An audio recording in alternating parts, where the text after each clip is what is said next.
బైబిల్లో మా టీచర్ అమ్మ చెప్పేది, శిరోమణి టీచర్. ఆవిడ క్రిస్టియన్ ధర్మాన్ని పాటించే టీచర్. ఆవిడ చెప్పిన వాక్యాలు గుర్తుండిపోయినాయి. తనను తను తగ్గించుకున్నవాడు హెచ్చింపబడును అంటే నాకు ఇష్టం ఆ వాక్యం. అది పాటించాను అనుకుంటా.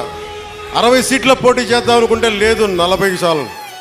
40 కాదు అంటే సరే 35, 35 కూడా కాదు 25 కూడా కాదు 21 అంటే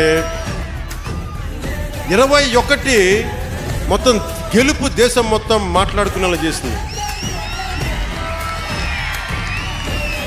అంటే ఇది బైబిల్ సూక్తి గుర్తొచ్చింది.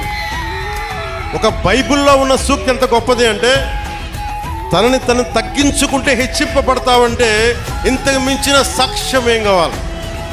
21 స్థానాలకి నువ్వు పోటీ చేస్తే 100కి 100% గెలిచి దేశమంతా మాట్లాడుకునేలా చేసిందంటే ఆ బైబిల్ సూక్తి ఎంత గొప్పదో మా టీచర్కి, ఆ శిరోమణి టీచర్కి, ఆవిరికి నా పాదాభివందనాలు. ఆ తల్లి ఏ లోకాల్లో. నా అన్నదమ్ములు పక్క చెల్లెళ్ళు పాటించే క్రీస్తు ధర్మానికి నేను అంతే ప్రాణం ఇస్తాను.